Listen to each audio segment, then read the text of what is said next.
The great thing about this industry is it brings people who are kindred spirits together. And in this instance, this has happened.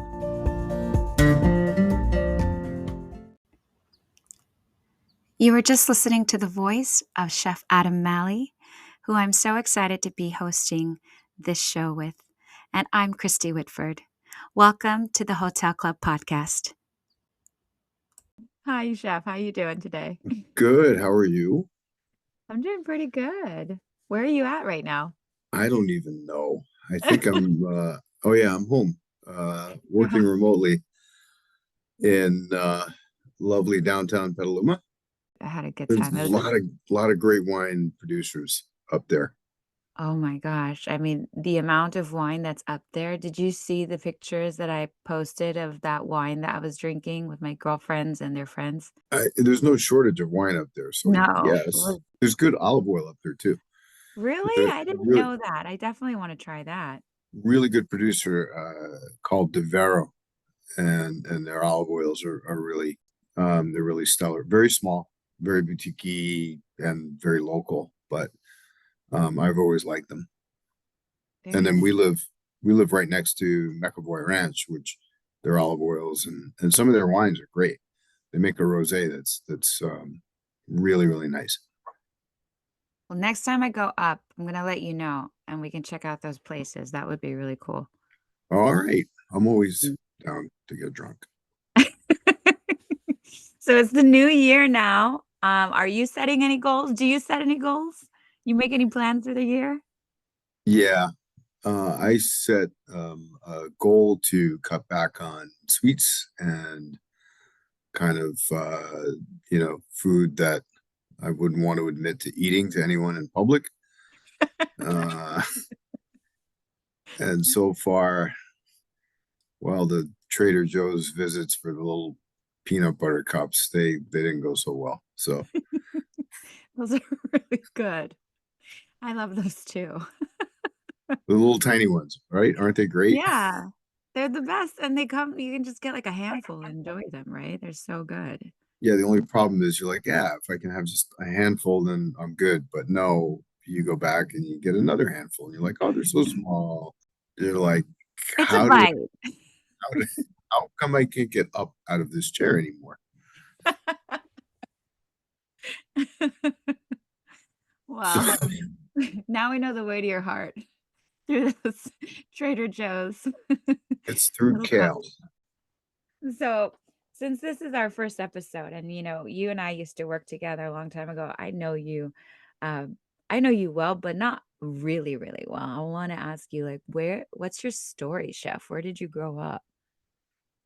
Wow, that's for when you come back and we can get drunk. Uh, That involves a the, bottle of wine. the long story short version for you and our listeners are I grew up in New York City. I was born in Queens, grew up in the West Village, and so probably one of the greatest places to grow up, especially in this industry, because it was at the time in the 70s, it was all artists and writers and then restaurants, just cafes. It was like mini Paris when I was a kid. Wow. Um, and that's how I got into the business. I actually trashed my father's car. At, What? got my, How? I got my learner's permit and took the car out because I wasn't exactly disciplined, you could say. Yeah. And so I had a mishap and tore off the right side of the car. Oh my And gosh. so I had to get a job to pay for the repairs, and that job ended up being well, first it was a delivery, a bike messenger delivery service overnight, and I did not succeed there. It's another story. A miserable job in New York City, working the lobster shift uh, and letting the summer go by when you're 15. So I got a job as a dishwasher, and that was a life changer. That's how it all started. Fell in love with the industry, fell in love with everyone in it, and I remember insane stories that would give any HR professional nightmares. But Close your ears, Kale. Close your ears. it was just such a great uh, experience, and I was mesmerized by everyone who was in it. The cooks, the uh, stewards, porters, prep cooks, and I rose up the ranks. So, but New York at that time was a great place to be. You could get so much education. There were so many chefs who were on the way up. A lot of chefs who would come from Europe, um, and it was great. You could also get injured used quite easily because Isn't that the number one thing for chefs? Like your fingers, your hands? yeah, that in your head because there were things thrown at it. So Oh, that injury. that injury, yeah, no, I have. I mean, like any chef coming up, I mean, I have infinite stories of debauchery and insanity. And I remember one of my first shifts as a prep cook coming in, and there was the lead prep cook was chasing another cook around the prep table with a cleaver. What? And Oh, I'm 100% convinced no. had he caught him, he definitely would have killed him. Oh my gosh. Why is there so much drama in a kitchen? I feel like that is such a thing, right? It can It be at least. used to be. Yeah. Uh, I think it's getting, in certain respects, it's gotten a lot better. Well, that's So good. I mean, your kitchens are always very chill and good. There's like harmony in your kitchen anytime I've ever stepped into it. I try to keep it focused and harmonious, as you could say, because I want people who enjoy coming to work. I don't want anyone getting killed coming to work, and I want to put out a good product, and that's what I focus on. So Love it. we worked together for a long time, and we're great friends, and I actually don't know where you grew up. Oh, well, thank you for asking. I actually grew up I've always been in California for one. I was born in Oakland, and my parents, Learned did you something know new that? today. I I did was not. born in Never Oakland. knew that. Oakland, California. At my Kaiser Permanente, baby. Um, Off the 580 right there. So my parents actually decided that they didn't want to raise us in the Bay Area. And so I don't remember how old I was, but they moved us out to the Central Valley. So I grew up through until I left at 17. I was in Modesto, California. So big shout out to 209 over there. And after Modesto, I moved back to the Bay Area and I lived there all the way up until well, forever. I mean, I still have a place there. So it's my home. It's the place that I feel solitude and I'm grateful for it. But I also grew up going to see my grandparents as well in Idaho. So I think you know this already. My mom is Thai, Lao Chinese, I did know and that. yeah, so I grew up in a very Asian style of upbringing, and a lot of my mannerisms are from that behavior, the way I was taught, and a lot of respect. And I think that's where I got my hospitality from is the way that I serve as a child. Like my mother always taught me to cook when I was young. So like I started washing dishes. I started as a dishwasher actually like you. I felt like Daniel's son, but I was a kid. I couldn't even reach the sink and I was washing dishes and I started to learn how to cook and boil eggs and always like made food for my siblings and cleaned up after the house. It was a thing that I did and that's why I think service is very much ingrained in me. I don't know how else to be except to serve. And then my father is Native American and I'm Coeur d'Alene Indian and part Blackfoot Indian. So Wow. I know, and registered Coeur d'Alene Indians. So that's one thing that a lot of people kind of get blown away by, but I am actually a tribal member of the Coeur d'Alene tribe. So, We actually need to talk maybe offline or online at another time. I yeah. actually want to know. I'm fascinated by the food and the culture of Oh my, various tribes. I'm actually doing some research on the Mohawk tribe in are upstate New you? York for a Amazing. project, and so I it's amazing with very few ingredients the depth and I guess breadth of food offerings that I've seen. Yeah. There's a lot of incredible chefs out there.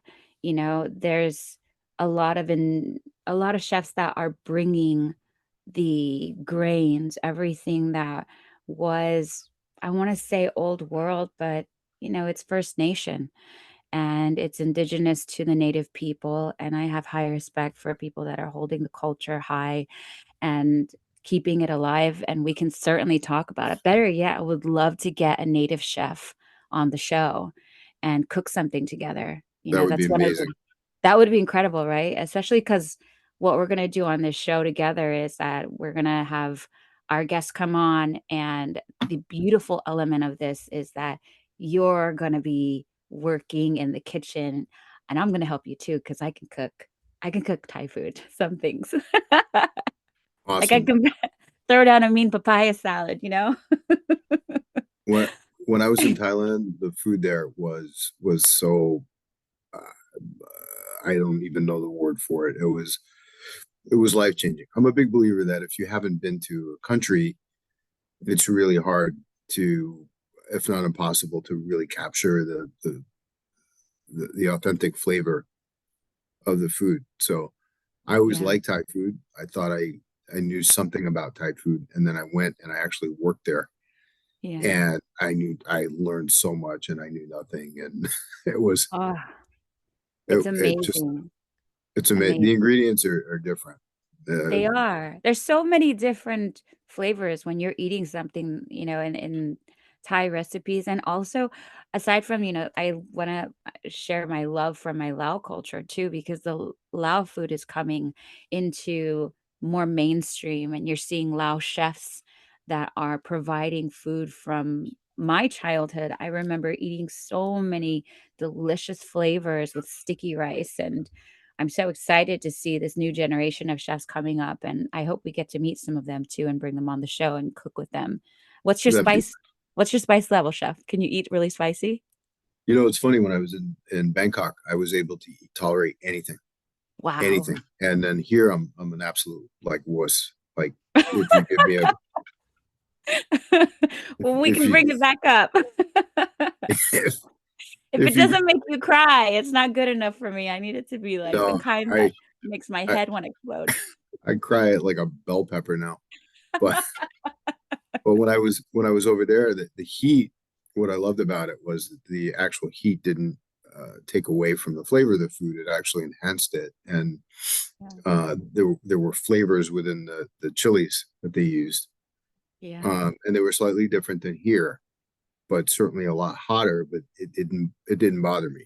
I mean, here, like again, I eat anything hotter than a bell pepper and I've got to I've got to call the paramedics. But um over there, I was actually really surprised, and they were laughing at me, like where they wanted to laugh at me, and then I was Yeah. eating, I had no problem. The Yeah. other thing that was over there, it was really cool. This dish I remember was um, a lemongrass salad. Oh, yes. The lemongrass you get in the U.S. is basically like wood. It's like bamboo Yeah. and very difficult to cut. The texture of it was like endive, Yeah. and it was so delicious because it had the lemongrass flavor, but it had the texture of a lettuce leaf. So it was one of the best things I've ever eaten. I never forgot it, and I was just blown away by the fact that having ingredients in the country in which they're supposed to be Yeah. makes such a difference. So It really um, does. I remember that salad because when I haven't been to Thailand and back to Thailand in so long. I'm actually planning to go at the end of the year. So I'll be there with one of our good friends, Janella. We're gonna have Nice. like a whole 3 weeks to travel through Asia. So we're very excited about that. So our Stay away show's from gonna have to be me in Asia or you meet us in Asia, maybe. I don't know. It'll that be would be something, fun. Let's not right? go to Patpong. Are you not allowed? I was there once. It's enough. Okay. But yeah, lots of exciting adventures ahead for sure. But with food, I agree with you when it comes to being able to try something in the country or in the region that it's from. And one of the things I remember as a child was when I would go to powwows with my grandmother, and that was my first time ever having an Indian taco with buffalo meat. Have you ever had one? No, I mean I've had buffalo meat, but I've never had an Indian taco, but I want one right now. Oh my gosh, with flatbread, it is so good. So, so, so good. So good. You have to try it. I And I oh, want the privilege. delicious, delicious. I think it's one of the best things I've ever eaten. But I think also there was like this sense of pride in knowing the flavors finally as a kid and having that flavor. I could still remember it. Gosh, it's so good. But yeah, I can't wait to revisit these flavors with you for sure.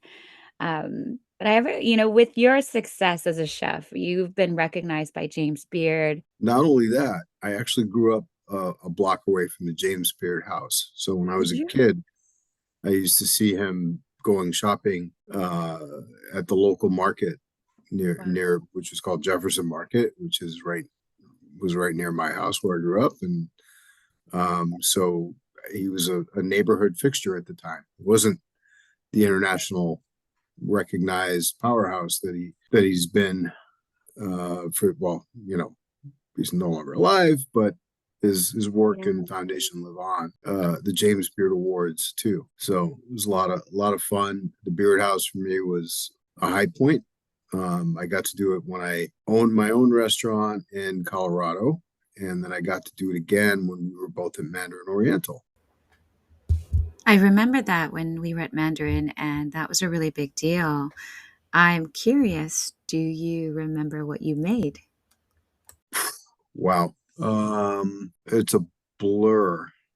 I made It's like I've Wow, made a million meals I since then. cannot remember what I made. My first time was out of Colorado, so it was more it was a regional Colorado. I used Colorado products and much in the way that people from California, who that I am one of them, use California products. And Yeah. it was an amazing experience. And then when I was at Mandarin, we did a lot of the things that we did at Mandarin. We try to create a genuine San Francisco experience with local ingredients, Dungeness crab, things that you Mm. can only get in Northern California. So we brought it to the Beard House, and it was a lot of fun. We got really drunk after, so I don't remember. That must have been a really good day. It it was fun. Well, I think that then if you can't remember what it was that you made, then we're going to have to go back in your archives.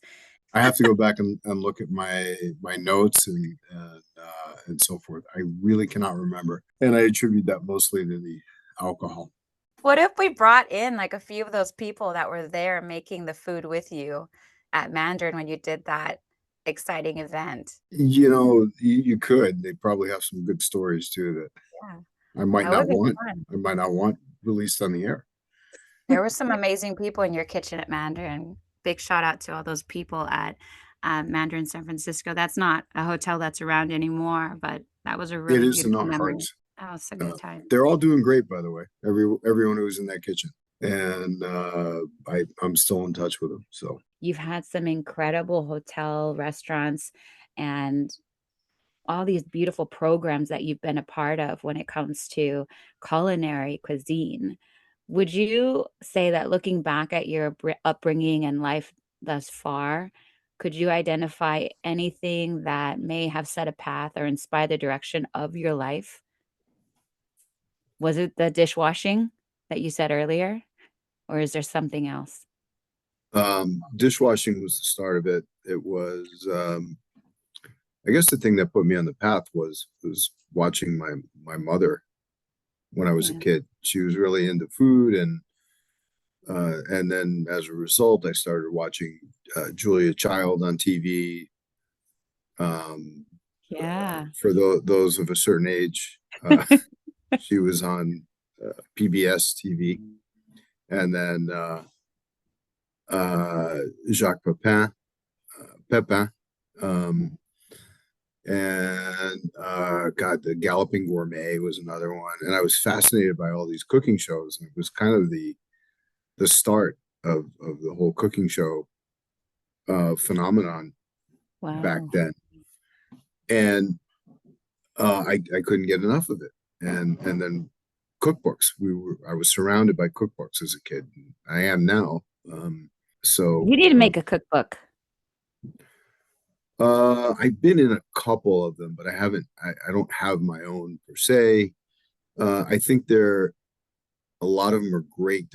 They're great references. I go back to a lot of classics that have been forgotten, and Yeah. then there's a couple of new ones that are stellar, and there's some classics that I have. You have some incredible recipes, and I remember just because I was spoiled because we worked together that I get to try your food, but your pâté still to this day is my absolute favorite pâté in the whole world. And I have eaten pâté in France and had it several times, but every single time I come back to your pâté. Thank you. It's It's so freaking good, and I know you tried to tell me the recipe once, and I didn't listen because I was like, "No, I'm not gonna be able to do it. This is the one thing I know I can't it's make." it's actually super simple, but it's the duck livers. It's the product. So Yeah. when I was at Mandarin, when we were at Mandarin together, I was getting the duck livers from Liberty Duck, producer of the best duck I've ever had. And he's located. Jim Reichart is the duck farmer's name. His Mhm. daughter is now the president of the company, Jennifer Reichart, and they're located in Petaluma. So Wow. their ducks are just phenomenal. The duck is great. The livers are the best I've ever had, and I think they're definitely like Hudson Valley's comparable. But Mhm. it's the manner in which the animals are raised. They're raised with free range or in free range pens, and they're just pretty much having a natural life. It's not like they're in a crowded facility where they can't move and it's cruel. So Yeah. makes a difference in terms of the quality of the product, and that's what did it. I'm convinced because I've made duck liver pate subsequently with livers that I could get that were available in the supermarket and or from other companies that were more, I guess, agribusiness oriented, Mhm. and it wasn't as good. So Okay. as much as I'd like to take the credit, it's the duck livers that really did it. So That's the quality of the ingredient. It was really good. That and you had a new spin on or you had a different spin on clam chowder. I remember that, clam chowder, and your eggs and cocoa. See, I feel like this is a recipe book already. I can pull out the yeah, rest. we're starting. There you Your go. Peking duck, I remember that, like, oh my gosh, all the foods, everything. Peking duck is one of the more fun things I've made. I like to do it. I travel a lot now, so it's a bit difficult. But I used to start it up and then hang the ducks in my garage Yeah. for 3 days, and not in the restaurant. This is just for home use. Yeah. Um, and I just made it the traditional way, and they always came out great. Because it's almost Chinese New Year, right? And I remember that's when you would make the Peking duck, and Yes, it was so good. I loved it it was a lot of fun. for Um, sure. Unfortunately, now due to uh, factors involving climate change, that duck farm is hitting some hard times now because they've got an outbreak of avian flu, and so their stock is way down. So Wow. if anybody anybody needs duck or duck products, they have a bunch of frozen, I think, backed up. And if you can support Liberty Duck, that would be great. They're hurting right now. We can definitely put the link in our website too for people to be able to go to and reach out Yeah, to them. the avian flu is pretty nasty, and it's impacting a lot of businesses. And Oh, so they're not able to raise any ducks right now. It's horrifying. wow. So That's wild. I wouldn't even know how that impacts farmers or companies, that rely on their pasture of animals.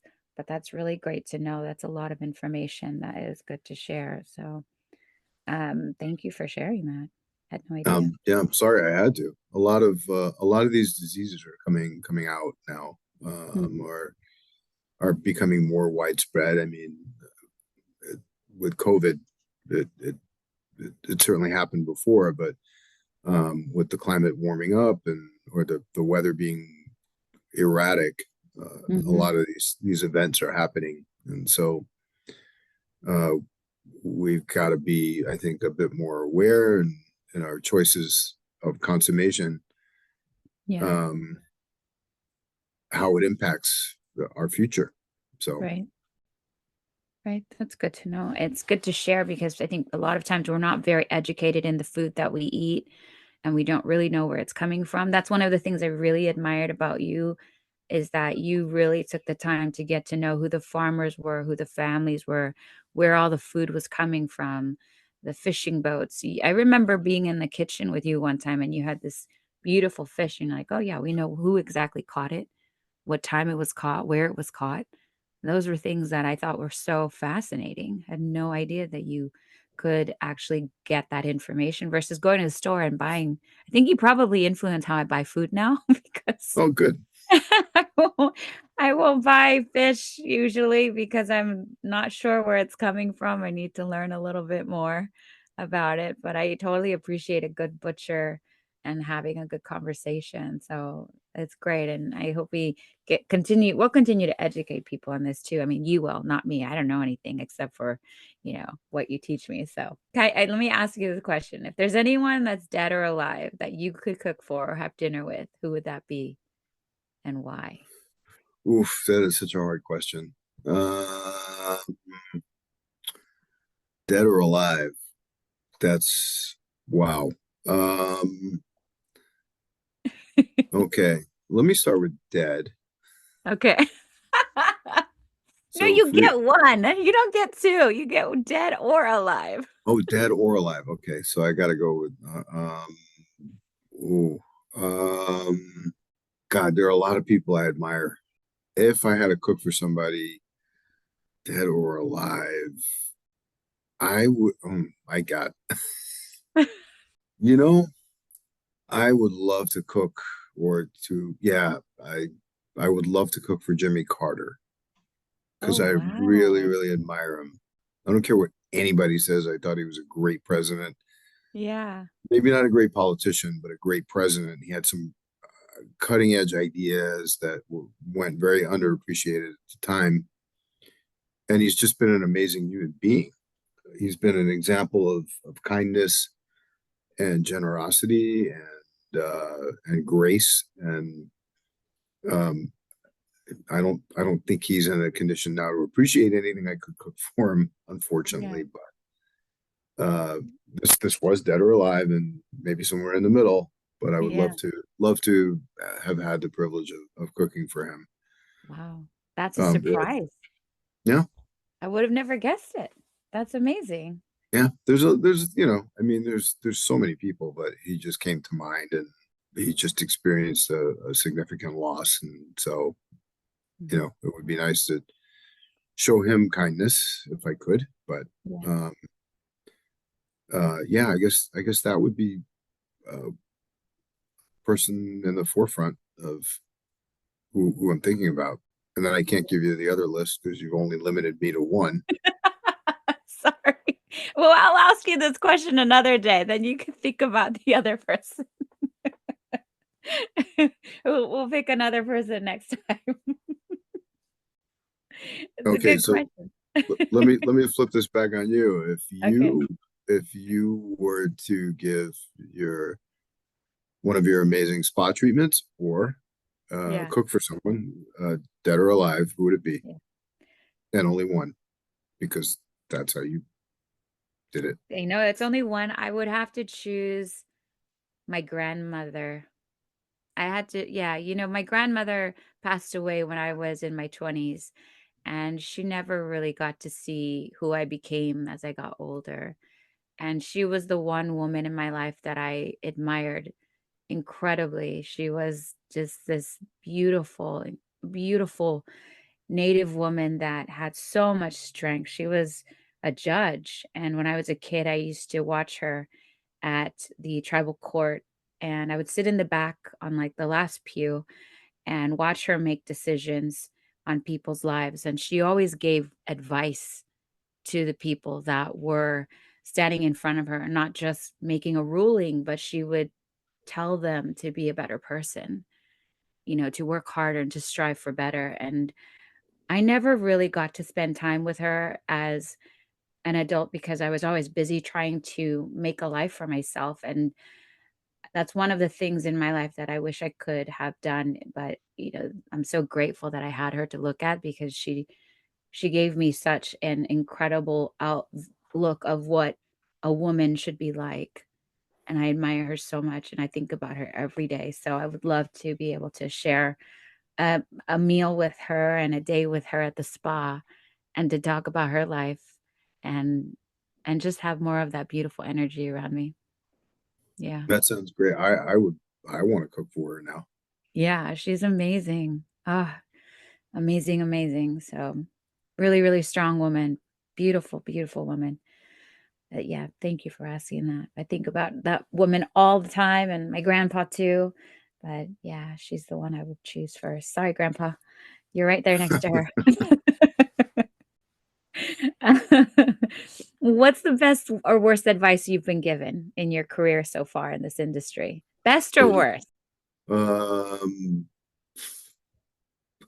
don't know if it's advice, but it's just observing uh, someone who we both know as a manager, Mhm. uh, which which taught me how to be a better manager, and a better person.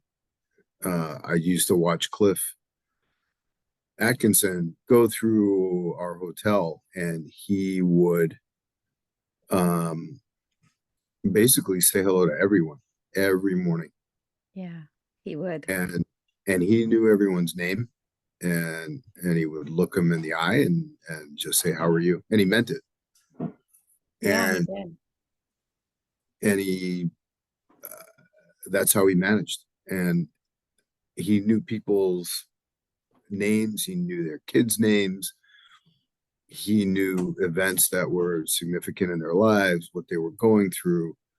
Um, it was just amazing to watch that, and that kind of clicked something for me.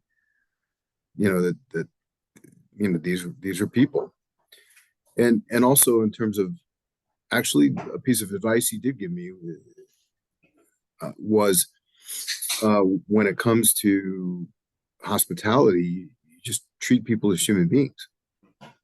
Yeah. And it wasn't a whole formulaic, well, you need to go through these SOPs and Yeah. look at these Forbes standards and blah, blah, blah. And did you do this? And no, it just boiled down to did you make them treat them like a human being and how you'd want to be treated in that situation. He was a great guy, right? Great So leader. great, just a Great great leader, person.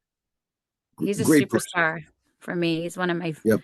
Yeah, I agree with you with that. He was just a beacon of light and just one of the best people in the industry as a whole, and I agree with you. Absolutely adore that man.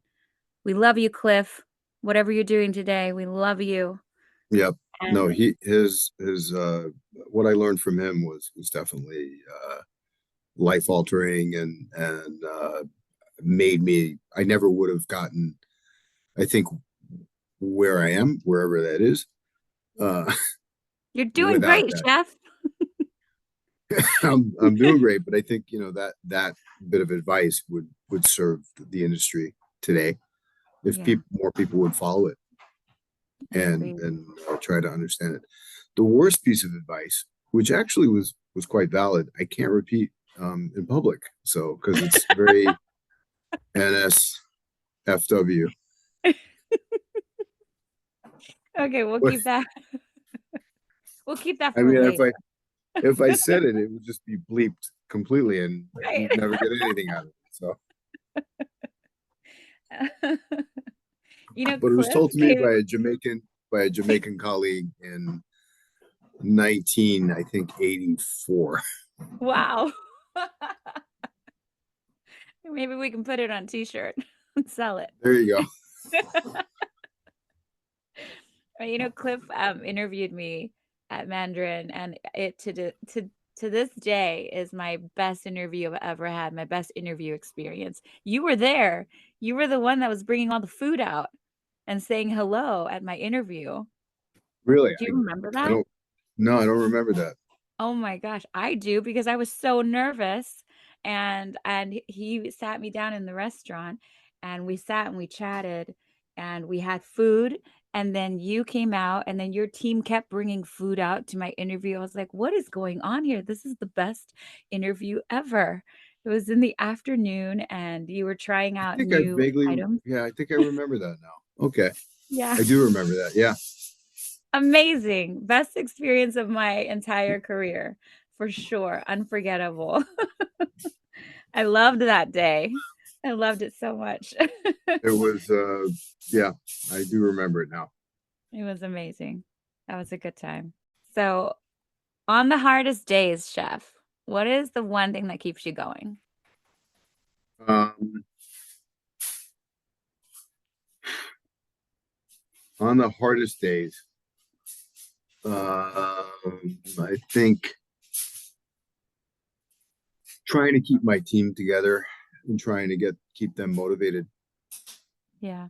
and looking at things as a challenge and trying to get through it and power through it together and just accomplish it. And sometimes, the task might not be pleasant. It might be overwhelming. It might be putting out a banquet on top of another banquet on top of another banquet. I mean, I'm getting visions in my head of these things actually happening and being understaffed Yeah. and then we get through it and we kind of feel like we've accomplished a lot. So I think the whole philosophy of doing more with less rather, Mhm. uh, is counterproductive to the industry. I think people need support, but at the end of the day, if you get through it, you're stronger and you've achieved something maybe you couldn't have. You Yeah. certainly couldn't have done it alone. So to get through something with a team gets you to bond a bit better, and that's my motivation for getting through it. It is really what happens in the end, right? It's good. The going through process is difficult, but it's the reward of seeing each other side by side, going through that hard time together. You're not just throwing your team in there and not being a part of it, but you're one of those people that you're a part of it. You just get in there and it gets messy and then at the end you celebrate and it's good and you made it through. That's Yep. amazing.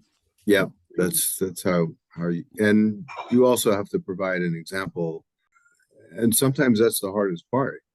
Yeah. You just want to throw your hands up and say, this is ridiculous, but you can't.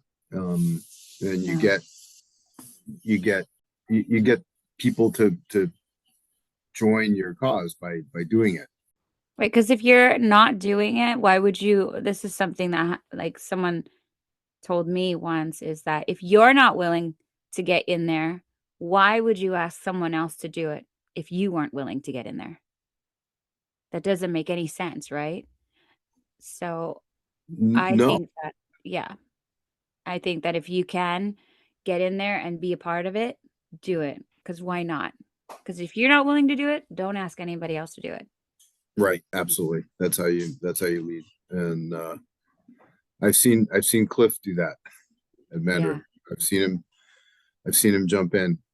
So I've seen him clear tables. I remember that. And yeah, park yeah, yeah, cars. yeah, yeah. When valet in San Francisco, so when we were at Mandarin, I remember there would be these alerts that would go out when we had an event, and valet downstairs was so overwhelmed, they would ask all the leaders to come and help, and everybody would be all hands on deck. It was Yep. amazing. Giving throwing high fives everywhere. Everybody's doing it together. It was great. That's the great feeling about it. And Yeah. that's how you do it. So what are you most grateful for these days? My family, Yeah. that they're doing well, and certainly we're still together, which is a feat in this industry to have that. Um, Mhm. so I consider myself incredibly lucky. So I would say that would be the number one. You got a great family. You got 2 beautiful girls and a lovely wife. Very, I very do, lucky home. I do, Very lucky. and a great dog too. And your dog. Now Yes. let's not forget about him. Your fur child. Yes, There. I love it. How are your girls doing? they're doing great. Yeah. They're one's in college and one's getting ready to go. So very lucky that they're going to get educated, and they're smarter than me.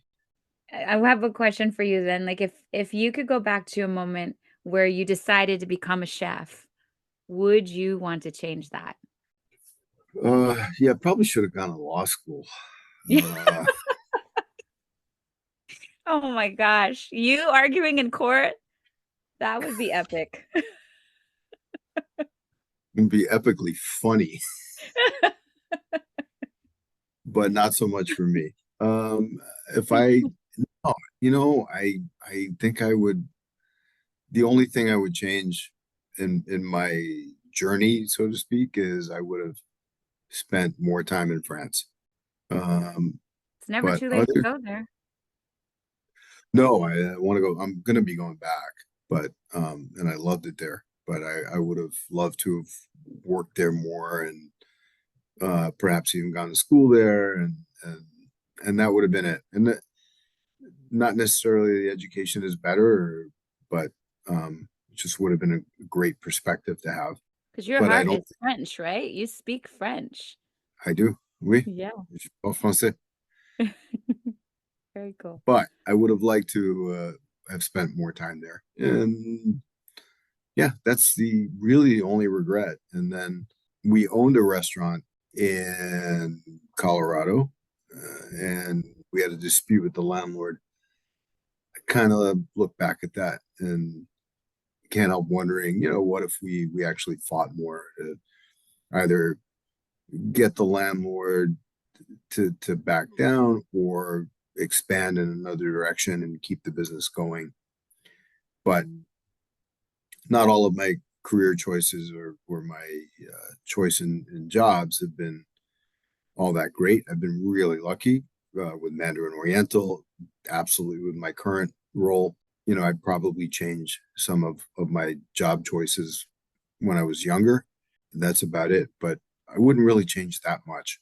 What are you looking forward to most on this show? I want to hear I want to hear some good stories, and Yeah. and then Me I'd too. like to see if we can, as veterans in the hospitality industry, maybe impact the industry and get it back to where it should be. Yeah. I agree with you.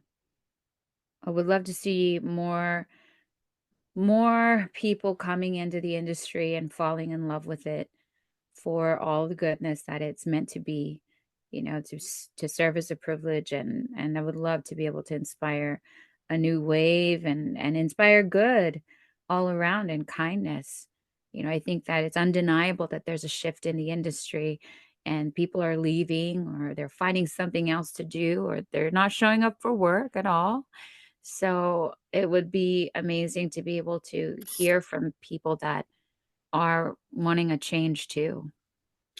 Yeah, I want their perspective. Everyone keeps saying, you know, I've heard numerous people say, "Where are these people? They don't want to work anymore." And I actually would love to hear from the people who have even left the industry, and we'll find out where they went, and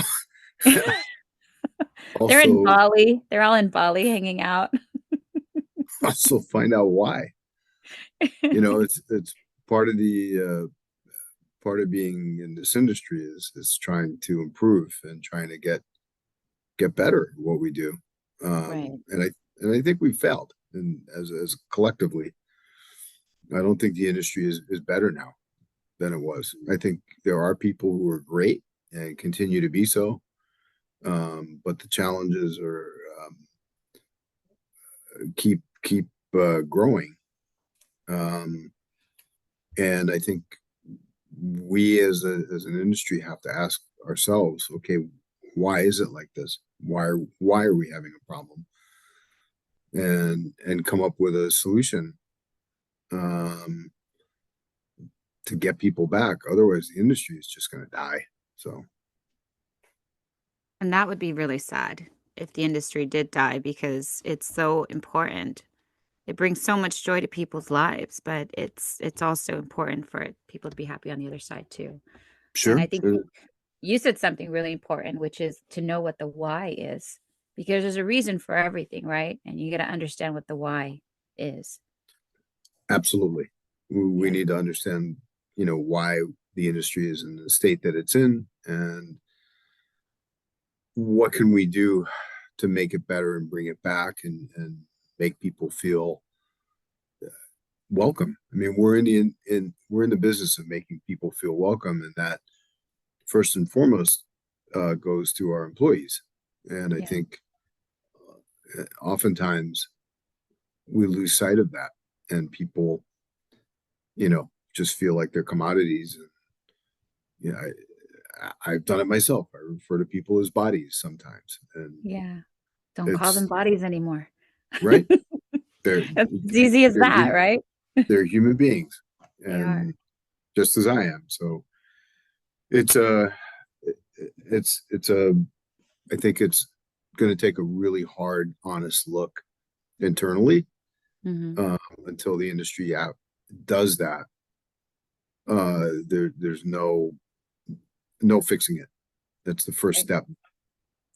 I agree. And I think that we're going to have some amazing people coming on the show, and we're going to dive really deep into that because there are people that are veterans in the hospitality industry that are from the people perspective, from HR leaders that are not in the industry anymore and really get their perspective and what they're seeing and understanding the whys of why they've left the industry too. So I think it's going to be really, really interesting to hear. And hopefully that will take other people that are in the industry right now and kind of help them to become more aware of what their actions are and how they're speaking to people, but also hopefully this also gives people that are people that stay and travel in hotels and go to restaurants appreciation for the people that are still standing, that are still serving and putting a smile on their face, and cooking with passion and providing treatments, like spa treatments with dedication and passion for wellness. So there's a lot for us to learn, and I'm so excited to like uncover all of this and just share more. Well, One thing I've learned in the last few years, since COVID, and I think COVID, knocked everything off a cliff. But um, one really important thing I've learned is it's not the pay. The yeah. pay is important.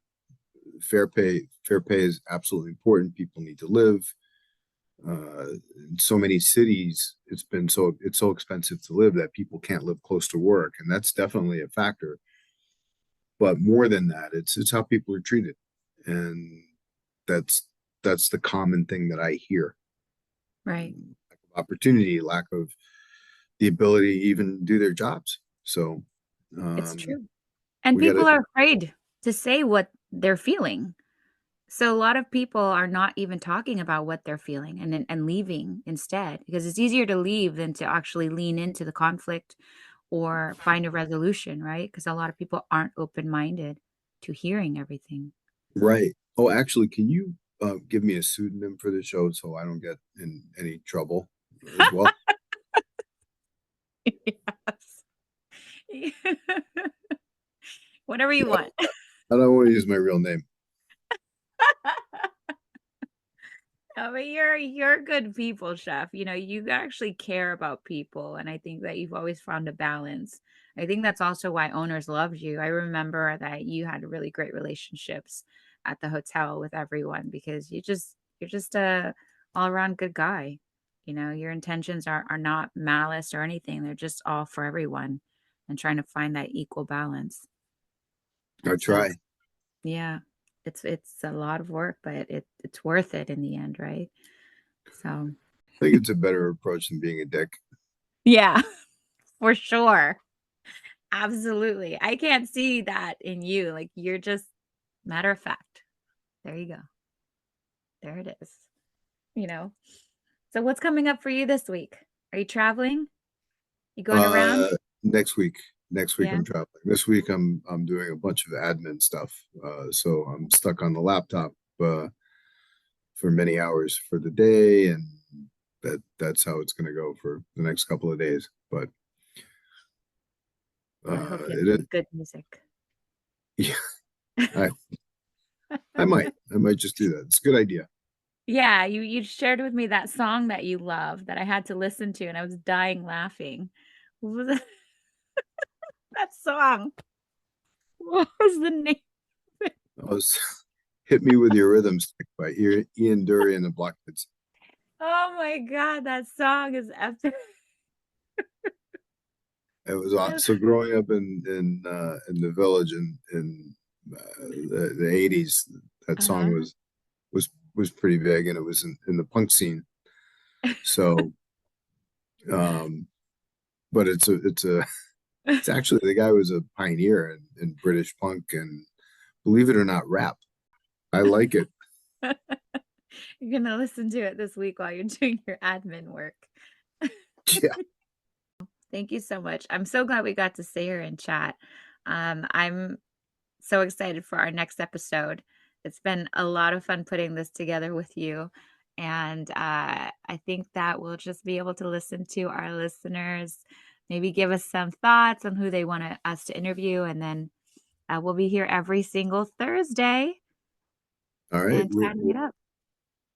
And I'm looking forward to seeing everybody in the industry coming on and sharing their experiences and stories and perspective.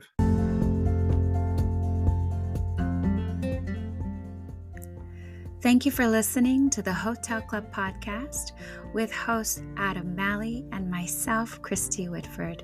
We're so happy that you could be here for our first episode, and we will be here every Thursday meeting with inspiring people in hospitality, wellness, beauty, fashion, art, and everything to do with travel. If you enjoyed today's podcast, please follow us on Spotify or wherever you stream your podcasts. Next week, I will be with Olivia Carr, founder of Shiz Silk and best-selling author of Self-Made. We'll be in sunny San Diego from January 24th to the 26th, attending Retail Fest USA. Retail Fest USA is unlike any other conference you've experienced before. It's not just about traditional business gatherings, but it's an all-inclusive immersive festival that sparks creativity. It fosters meaningful connections, and it ignites the flames of innovation. So if you're interested in joining us at Retail Fest, please check out retailfest.us. We look forward to seeing you there. Have a wonderful day wherever you are. Take good care and be kind. Cheers.